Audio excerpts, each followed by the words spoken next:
Hello, welcome to our channel We Can. I am Chandni Khan. Today we will continue the chapter number 5th Industries.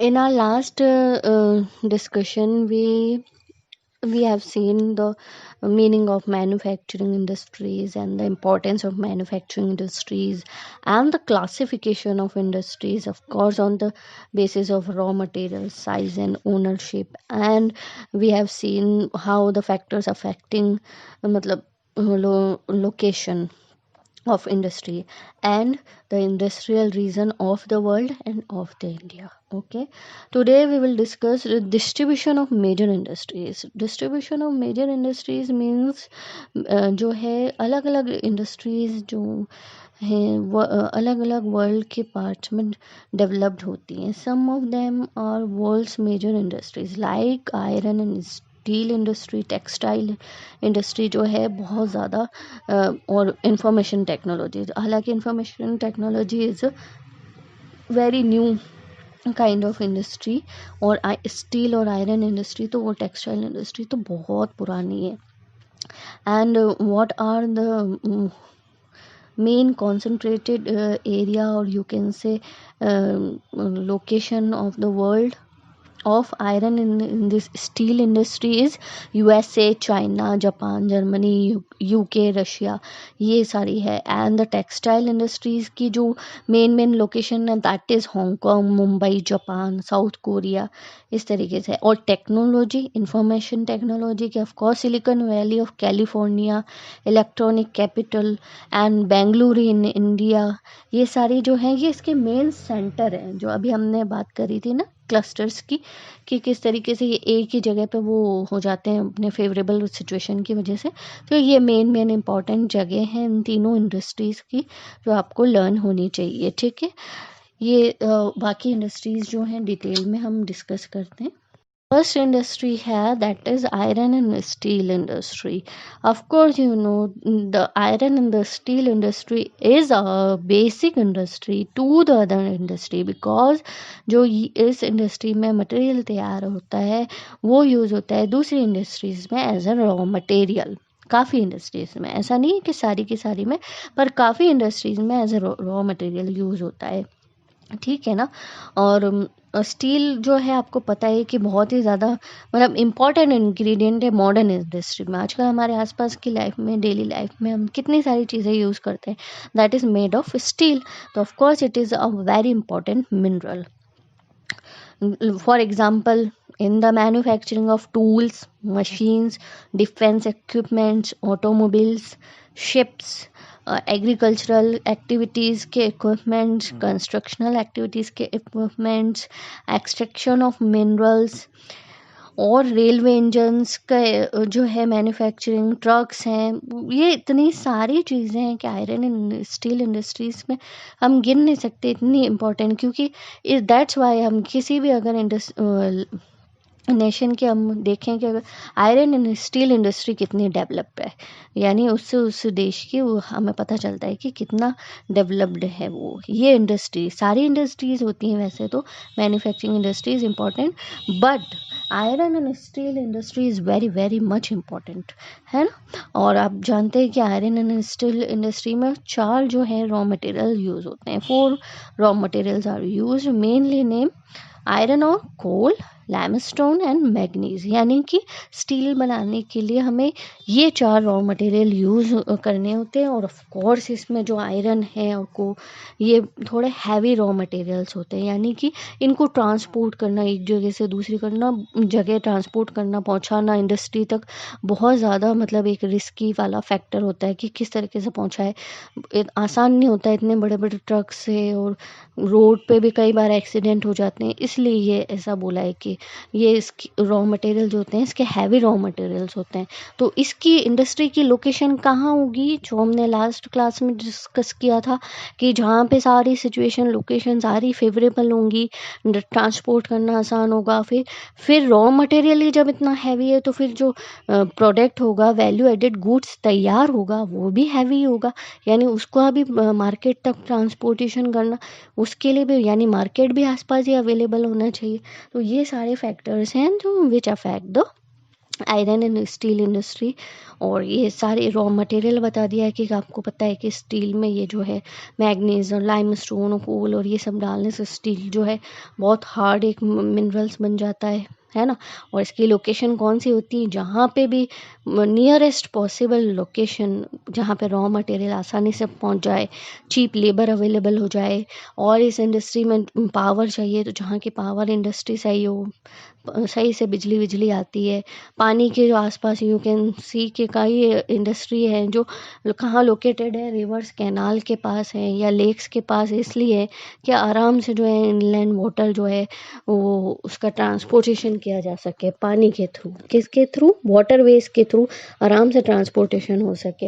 ये सी आजकल जो modern उसमें है कि सी ports के पास इस तरह की इंडस्ट्रीज जो हैं ज़्यादा डेवलप्ड होती हैं ताकि ट्रांसपोर्टेशन करने में आसानी रहे। हैवी जो इसका मटेरियल, रॉ मटेरियल भी हैवी होता है और तैयार माल जो होता है वो भी हैवी वो होता है, तो उसके लिए ट्रांसपोर्टेशन में जो है आसानी रहती है। तो आयरन जो है मतलब one of the most important you can say कि इंडस्ट्री है किसी भी नेशन की।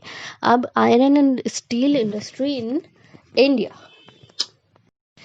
इंडिया में भी सेम फैक्टर आर वर्किंग की सारी जो है सिचुएशन है, लोकेशन है, उसकी कंडीशंस फेवरेबल होनी चाहिए। And this is not a very new thing in India, it's started in early part of the 19th century, यानी कि 19वीं सदी के शुरू में ही ये सब चीज़ें इस आयरन और स्टील इंडस्ट्री के सेटअप से रिलेटेड चीज़ें, इसका डेवलपमेंट शुरू हो गया था। और इसका हम किसको कहते हैं, father of this industry, Jamshedji Tata, क्योंकि फर्स्ट जो इंडस्ट्री है उन्होंने स्टील इंडस्ट्री उन्होंने सेटअप करी थी इन 1907। और कहाँ करी थी उन्होंने भी इसका देखा कि रांची के पास करी थी उन्होंने ये प्लांट लगाया था। क्यों, क्योंकि वहाँ पे दो रिवर्स थी, सुब्रनरेखा और खरकी, जो झारखंड में दो रिवर्स हैं मेन, उसके पास इन्होंने ये सेटअप लगाया था। फिर उसके बाद जमशेदपुर में लगाया था कि जमशेदपुर की भी सारी सिचुएशन ऐसी, वहाँ से वाटर जो है ट्रांसपोर्ट हो जाएगा रॉ मटेरियल का, फिर जो तैयार गुड है उसका ट्रांसपोर्टेशन हो जाएगा, चीप लेबर अवेलेबल हो जाएगी, सब चीज़ जो लोकेशन थी वो सब अच्छा था, तो उन्होंने वहाँ पर सेटअप किया था एक के बाद एक 1913 में, फिर 1923 में, इस तरीके से उन्होंने 3 जो इंडस्ट्रीज़ हैं सेटअप करी थी। ये इसका जो कह सकते हैं कि आप father of steel and iron industry Jamshedji Tata. But after independence, many iron and steel plants were set up in India. For example, you have to learn this. ये जो बेटा फैक्चुअल वो है, इसमें मतलब एक्सप्लेन करने जैसा कुछ भी नहीं है, but you have to learn कि जैसे Bhilai and Bokaro were established with Russian collaboration, यानी कि रशियन कंपनी के साथ मिलकर कुछ फाइनेंस फंडिंग उन्होंने करी, कुछ अपनी थी।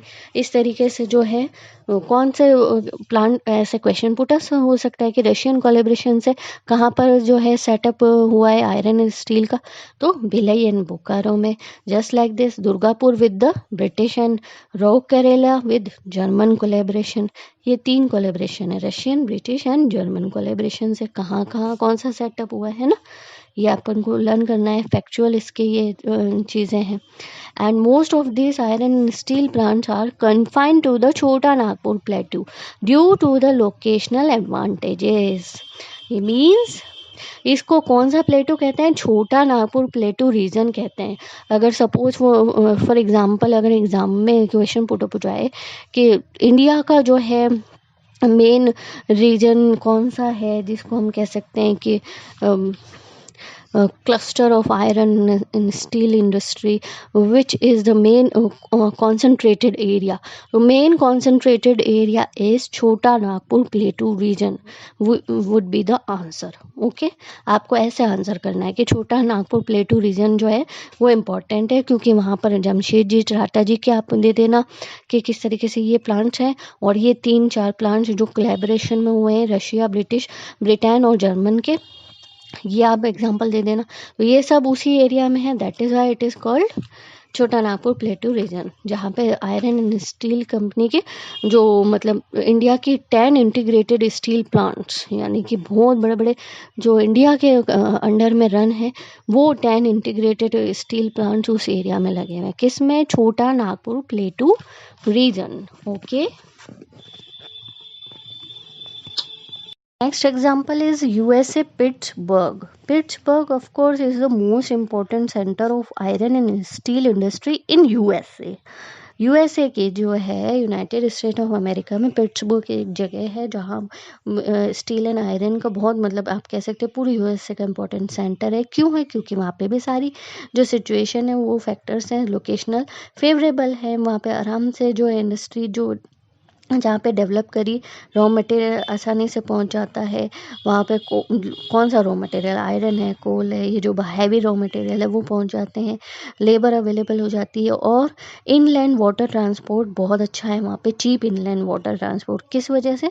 क्योंकि वहाँ एक ग्रेट लेक्स है जो 5 लेक्स से मिलकर मतलब बनी है और उन ओयो है, मोंगेला है, एलिगनी है, ये उनके नाम है। तो उनसे मिलकर ये बना है लेक का पूरा वाटर ट्रांसपोर्ट का एक रूट कह सकते हो आप बना हुआ है। इसके थ्रू जो है आराम से ट्रांसपोर्टेशन हो जाता है इनलैंड, अंदर ही अंदर देश के अंदर।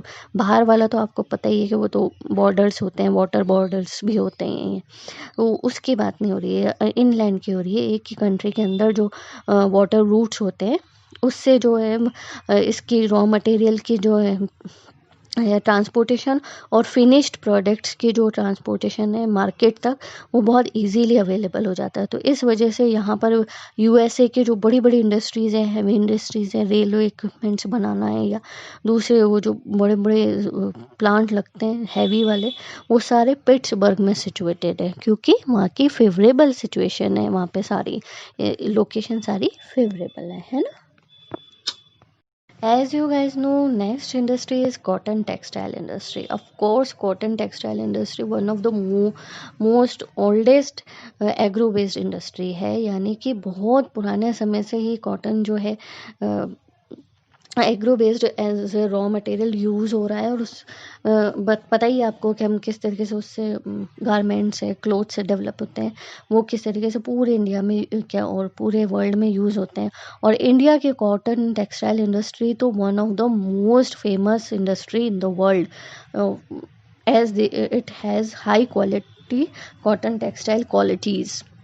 यानी कि इंडिया की जो कॉटन की क्वालिटी है, कॉटन टेक्सटाइल में जो क्वालिटी प्रोडक्ट जो बनते हैं वो पूरी दुनिया में मशहूर हैं। और आज से नहीं, बहुत टाइम पहले से 19 सेंचुरी से भी पहले से 18 सेंचुरी से ही बहुत फेमस है कॉटन। इंडिया की जो कॉटन है वो इस ऑफ कोर्स जो कॉटन जहाँ भी जो भी टेक्सटाइल या जो भी इंडस्ट्रीज़ अगर डेवलप्ड होगी तो वहाँ आसपास के लोगों को वो एम्प्लॉयमेंट तो बढ़ाती है ना।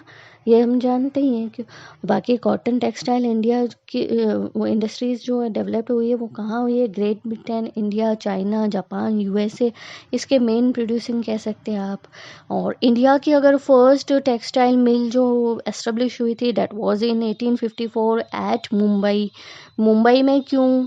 क्योंकि मुंबई में बहुत सारी लोकेशनल एडवांटेज हैं, जैसे कि वहाँ पर ऑफ कोर्स वहाँ का ट्रॉपिकल और मॉइस्ट क्लाइमेट सूट करता है, इसलिए कॉटन के कल्टीवेशन के लिए बहुत अच्छी सिचुएशन है क्लाइमेटिकली। एंड ब्लैक सॉइल चाहिए, इसको तो कॉटन सॉइल ही कहते हैं एक तरीके से ब्लैक सॉइल को, वो वहाँ पे महाराष्ट्र में मुंबई में अवेलेबल है। पोर्ट फैसिलिटीज़ मुंबई में अवेलेबल है। ह्यूज मार्केट है। Availability of cheap and skilled labour है, यानी चीप भी हैं और स्किल्ड भी हैं जो अपना काम जानते हैं। And a good network of transport have contributed to the development of this industry. यानी कि ये जो मुंबई में हमारा जो फर्स्ट प्लांट खुला था उसके रीज़न बताएं कि किस तरीके से सारी जो सिचुएशन है फेवरेबल है, इसलिए मुंबई में ये इंडस्ट्री बहुत डेवलप हुई 1854 में जो है। आप कह सकते हैं कि फर्स्ट मिल एस्टेब्लिश हो गई थी, यानी कि कितना वो फेमस और वो रहा होगा। लेकिन आजकल तो जैसे इसका डिसेंट्रलाइजेशन हो गया है थोड़ा बहुत, स्पिनिंग में जो है इंडिया फर्स्ट है, लेकिन वीविंग में इंडिया सेकंड है चाइना के बाद। चाइना फर्स्ट नंबर पे है। स्पिनिंग मतलब बनाने में धागा जो है उसमें तो फर्स्ट है। धागा कॉटन का जो धागा बनता है उसमें इंडिया का अभी भी फर्स्ट पोजीशन है, प्रोडक्शन में भी और क्वालिटी में भी। इंडिया जैसा धागा कहीं नहीं बनता।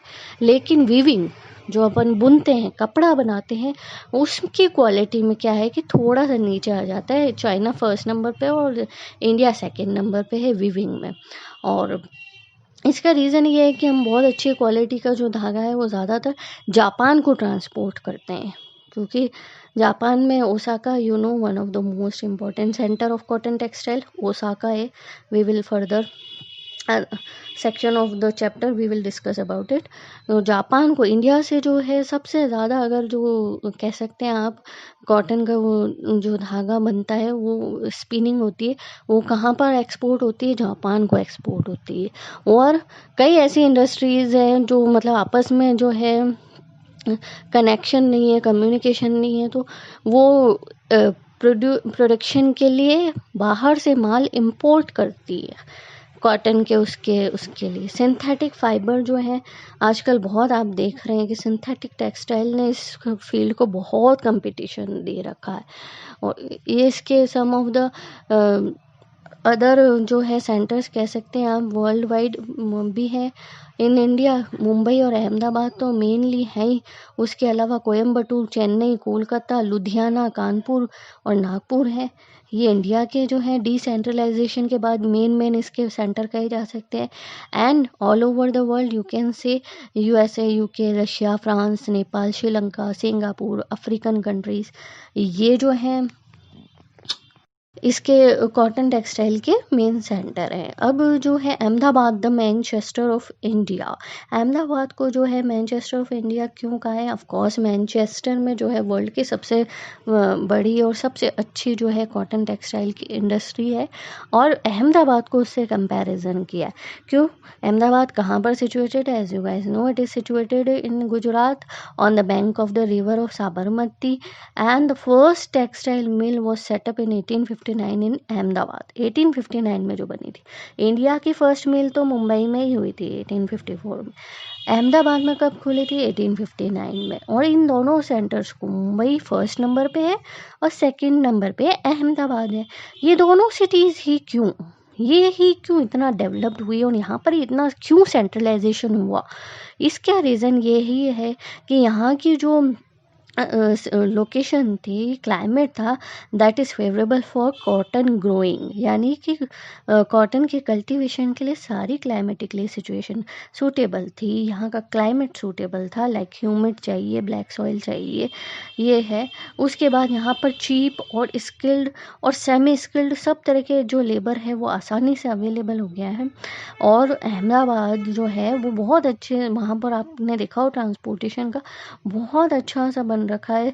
रोडवेज़ हैं, रेलवेज़ हैं, सारी फैसिलिटीज़ हैं मार्केट तक पहुंचने के लिए। तो इस वजह से ये दोनों जो मुंबई और अहमदाबाद है मेन कॉटन टेक्सटाइल के जो सेंटर कहे जा सकते हैं, इसलिए बने, इस रीज़न से। सपोज़ अगर एग्ज़ाम में आए तो आपको ये 4 और 5 पॉइंट लिखने हैं कि क्यों क्यों क्या क्या रीज़न थे कि मुंबई और अहमदाबाद जो है सेंट्रलाइजेशन बने इस इंडस्ट्री का, ठीक है।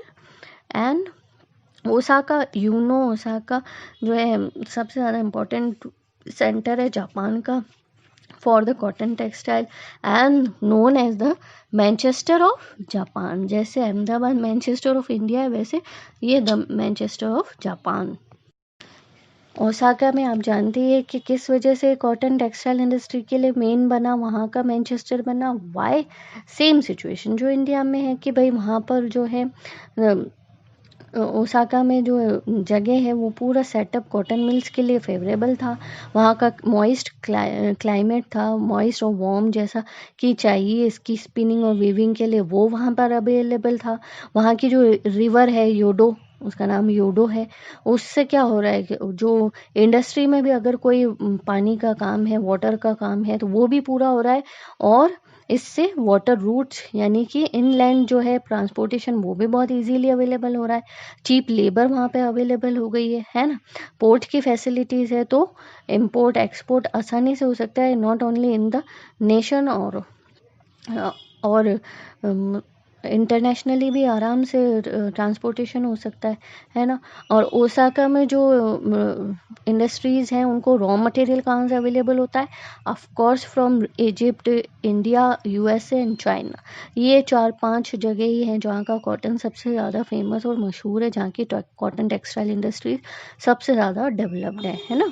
ये इसके ओसाका जो है बहुत लीडिंग आप कह सकते हैं कि हर फील्ड में, not only in the cotton textile, it is also a leading producer of goods like ship building, iron and steel, automobiles and electrical equipments. अभी मैंने थोड़ी देर पहले एग्जांपल दिया था कि मतलब कोई मशीन खरीदनी है तो आप जापान की खरीदिए, आप यूँ खरीदिए। क्यों? क्योंकि उनकी प्रॉस्पेरिटी इस फील्ड में कि इलेक्ट्रिकल इक्विपमेंट वो बहुत हाई क्वालिटी के बनाते हैं, बहुत अच्छी परफॉर्मेंस होती है। इसी तरीके से उन्होंने मतलब एक अगर आप एरिया वाइज देखें तो कितना जापान बहुत छोटी सी कंट्री है, किसी भी इंडिया से ही कंपैरिजन कर लीजिए तो बहुत छोटी सी कंपनी, जो बहुत छोटा सा देश है साइज़ में, लेकिन आप देखिए उसके एक प्रॉस्पेरिटी एक धाक है, उन्होंने अपनी क्वालिटी के प्रोडक्ट्स इतने वो डेवलप किए हैं, तो वहाँ पे मैन्युफैक्चरिंग इंडस्ट्रीज जो हैं बहुत डेवलप्ड है।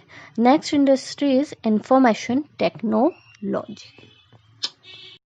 इंफॉर्मेशन टेक्नोलॉजी ये आजकल जो मॉडर्न टेक्नोलॉजी कह सकते हो आप इसको, ये बहुत ज़्यादा पुरानी टेक्नोलॉजी नहीं है। ये just with the development of science and technology, उसके साथ इसका डेवलपमेंट हुआ है इंफॉर्मेशन टेक्नोलॉजी का। किस तरीके से मतलब ये इन्फॉर्मेशन को यूज़ करते हैं, इसका क्या प्रोसेस है कि भाई जो इन्फॉर्मेशन है इस इंडस्ट्री में क्या होता है, टेक्नोलॉजी के थ्रू उसका स्टोरेज किया जाए, उसको प्रोसेसिंग किया जाए और उसका डिस्ट्रीब्यूशन किया जाए। किसका? इन्फॉर्मेशन का। इन्फॉर्मेशन से रिलेटेड ही इंडस्ट्री है, तो इन्फॉर्मेशन टेक्नोलॉजी यानी कि इन्फॉर्मेशन को टेक्नोलॉजी के थ्रू स्टोरेज करना, प्रोसेसिंग करना और डिस्ट्रीब्यूशन करना। और ये इंडस्ट्री वर्ल्ड वाइड इतनी ज़्यादा तेज़ी से स्प्रेड हुई है और इतनी ज़्यादा तेज़ी से इम्पोर्टेंस बनाई है इसने, बिकॉज इसकी एक सबसे बड़ा रीज़न अगर बच्चों पूछा जाए तो ये है कि ये सबसे ज़्यादा एम्प्लॉयमेंट प्रोवाइड करती है। मतलब a large number of people employed in this sector all over the world। बहुत लोगों को एम्प्लॉयमेंट, बहुत लोगों को नौकरी जो है इस फील्ड की वजह से मिली है। इसलिए इसको ये जो कह सकते हैं आपके इतनी तेज़ी से स्प्रेड हो रहा है ऑल ओवर द वर्ल्ड ये इंफॉर्मेशन टेक्नोलॉजी जी। आईटी टेक्नोलॉजी फील्ड, आईटी से रिलेटेड कोर्स आप भी जानते हैं, छोटे बड़े कितने आईटी से रिलेटेड कोर्स होते हैं और अपने अपने कोर्स के हिसाब से जॉब भी अवेलेबल हो जाती है ना। ऑल ओवर द वर्ल्ड इसके 2 लीडिंग सेंटर कहे जा सकते हैं इंफॉर्मेशन टेक्नोलॉजी के, और which are them? First is silicon valley of California, California USA में है, silicon valley of California and electronic capital Bengaluru in India. And of course it's a very you can say कि very honourable thing to the Indian people के वहाँ 2 ही इसके main centre है, उसमें से एक इंडिया में आप जानते हैं Bengaluru is of course situated in Deccan plateau, southern part of India में है, और it is called Silicon valley of India and it is called also garden city of India. Why? Because there are so many of gardens and the climate is pleasant all over the year। पूरे साल एक जैसा बहुत अच्छा सा मौसम रहता है और बहुत सारे गार्डन है वहाँ पर, इसलिए इसको गार्डन सिटी भी कहते हैं और सिलिकॉन वैली ऑफ इंडिया भी कहते हैं, क्योंकि यहाँ पर मतलब बेंगलुरु में इंफॉर्मेशन टेक्नोलॉजी से रिलेटेड जितनी भी बड़ी आईटी कंपनीज हैं they have set up their offices in the Bengaluru. क्यों? क्योंकि वहाँ पे अवेलेबिलिटी है किसकी? फैकल्टी मेंबर्स हैं, यानी कि आईटी से रिलेटेड जो फैकल्टी मेंबर्स हैं, आईटी एक्सपर्ट्स हैं, वो सब जॉब करने, वो सब एक ही जगह पे अवेलेबल हो रहे हैं। वही लोकेशन की फेवरेबिलिटी है ना। फॉर एग्जांपल आईबीएम कंपनी है, हेवलेट है, पैकार्ड है, इन्फोसिस है, ये सारी इतनी बड़ी बड़ी आईटी टेक्नोलॉजी की कंपनीज हैं, इन सब ने अपना ऑफिस जो है बेंगलोर में डेवलप कर रखे हैं सेटअप। ये क्लाइमेट का भी जो है सॉफ्टवेयर इंडस्ट्रीज़ पे बहुत फ़र्क पड़ता है, क्योंकि ये सब वहाँ के एटमॉस्फेयर से इस इंडस्ट्री को बहुत सपोर्ट मिलता है ऑल ओवर द वर्ल्ड। कहीं पे गर्मी ज़्यादा, कहीं पे सर्दी ज़्यादा। ये 2 जगह हैं जो सिलिकॉन वैली ऑफ कैलिफोर्निया और कैपिटल इलेक्ट्रॉनिक कैपिटल बेंगलोर जो है वहाँ पर क्लाइमेट का बहुत सपोर्ट रहता है इस फील्ड में। और कुल मिला के मतलब 18 सॉफ्टवेयर इन टेक्नोलॉजी पार्क आज इंडिया में डेवलप्ड हैं। टेक्नोलॉजी पार्क क्या होते हैं बेटा? टेक्नोलॉजी पार्क्स होते हैं मीन्स एक parks means it's not a normal kind of parks garden, वो पार्क्स नहीं, मतलब होती है, हरियाली भी होती है, ये सब होता है, बट टेक्नोलॉजी पार्क्स मीन्स इनसे रिलेटेड इस आईटी फील्ड के जो एक्सपर्ट हैं, जो इसके फैकल्टी है मेंबर्स हैं, जो इसके एक्सपर्ट्स हैं, काम करते हैं, इसके बारे में जानते हैं, वो सब लोग एक ही जगह इकट्ठे होते हैं, एक ही फील्ड में छत के नीचे एक ही उस पे इकट्ठे होकर अपने अपने क्वालिटी को मतलब मिलकर एक चीज़ को प्रोसेस करते हैं, एक चीज़ को डेवलप करते हैं। कोई भी सॉफ्टवेयर है उसको डेवलप करते हैं, उसके ऊपर डिस्कशन होता है, उसको चेकिंग होती है, फिर उसको मतलब ऑल ओवर द वर्ल्ड उसका वो कह सकते हो आपके इंट्रोडक्शन होता है, बहुत लार्ज लेवल पे उसको और डेवलप करते हैं। ये सब चीज़ें मिलकर वो है ना सारे एक्सपर्ट एक जगह पर करते हैं, that is called technology parks. ठीक है ना, सॉफ्टवेयर टेक्नोलॉजी पार्क्स वो होते हैं जहाँ पर इसके एक्सपर्ट एक साथ मिलकर काम करते हैं, डिस्कशन करते हैं। ऐसे ये नॉर्मल पार्क्स नहीं है, टेक्नोलॉजी पार्क्स है ना। और ये कुल मिला के 18 सॉफ्टवेयर टेक्नोलॉजी पार्क है, जो ऑफ कोर्स मेन सिटीज़ में है, लाइक मुंबई, दिल्ली, चेन्नई, हैदराबाद, कोलकाता, यहाँ पर जो है आपको मिल सकते हैं देखने को। Next is Bengaluru IT industry. Of course हमारे दिमाग में क्वेश्चन आएगा why Bengaluru? India is a very diverse, very large populated और काफ़ी बड़े एरिया में फैला हुआ है, तो वाई ओनली बेंगलुरु? तो government doesn't choose this place choose itself for this industry, IT industry. Why? There are 6 reasons we choose the Bangalore for IT industry. First reason is the city has many leading educational institutes like Indian Institute of Science, Indian Space Research Organization, engineering colleges, and technical universities. Second reason is it has a cooler climate and pollution free environment.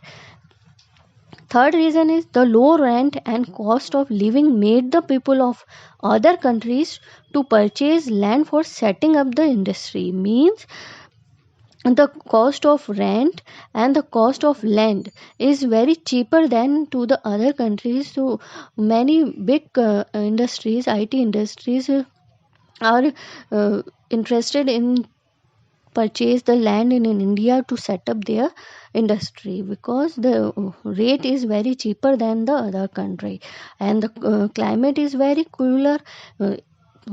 As you guys know, the climate is same very cool for all over the year. पूरे साल एक जैसा अच्छा सा मौसम रहता है, pollution free. उसके लिए यहाँ पर जो लैंड है वो कम रेट में अवेलेबल हो जाते हैं। तो दूसरे में आप जानते हैं कि यूरो जो है अगर सपोज आज की डेट में 80 रुपीज़ है और इंडिया का 1 रुपया है, तो वहाँ तो लोग वहाँ इंडस्ट्री क्यों सेटअप करेंगे? वो तो यहाँ पे ख़रीदना चाहेंगे ना कि कम उसमें लो रेंट पे ही अवेलेबल हो जाएगी। और Bengaluru is highly accessible by means of roads and railways. Of course, transportation convenience by roads and railways are available in Bengaluru. So that is very favorable for the IT industry.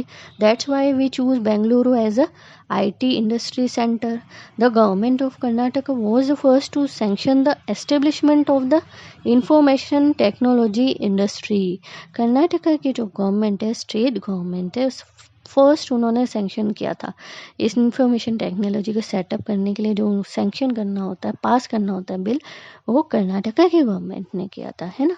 The city also has a large number of skilled and experience managers and executives.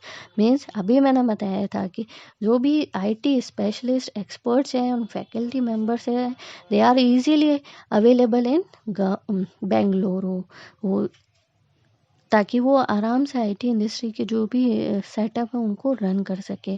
ये 5-6 reasons है कि why we choose Bengaluru as a information technology hub. ठीक है, और just like that Silicon Valley in California, same all these reason 6 reasons are applicable to the California. तो California में जो city है वो वहाँ पर बहुत सारी फैसिलिटीज़ हैं, किसको, आईटी इंडस्ट्री को डेवलप करने की, है ना। क्यों, क्योंकि वहाँ पर भी सारे साइंटिफिक जो एक्सटेंसिव रिसर्च सेंटर्स हैं वहाँ पे प्रोवाइड हुए हुए हैं। वहाँ की जो क्लाइमेट है, ह्यूमिड क्लाइमेट है या इको फ्रेंडली इन्वायरमेंट है, that is good for IT industry. वहाँ का जो एक्सपेंशन ऑफ वो है इंडस्ट्री, उसका रीज़न यही है कि वहाँ पे भी सारे एक्सपर्ट, आईटी एक्सपर्ट्स जो हैं इजीली अवेलेबल हो जाते हैं। वहाँ पे transport, roadways, railways, waterways, air transport, even though it is very easily available in the California city. So that is why it is called the Silicon Valley of IT industry, and the market is also, and skilled workforce is also available in the California। तो ये दो, ये जो centre हैं world के, यहाँ की situation, यहाँ के क्लाइमेट इनको इतना इम्पोर्टेंट बनाते हैं। Hope you understand the chapter. Goodbye, have a nice day ahead.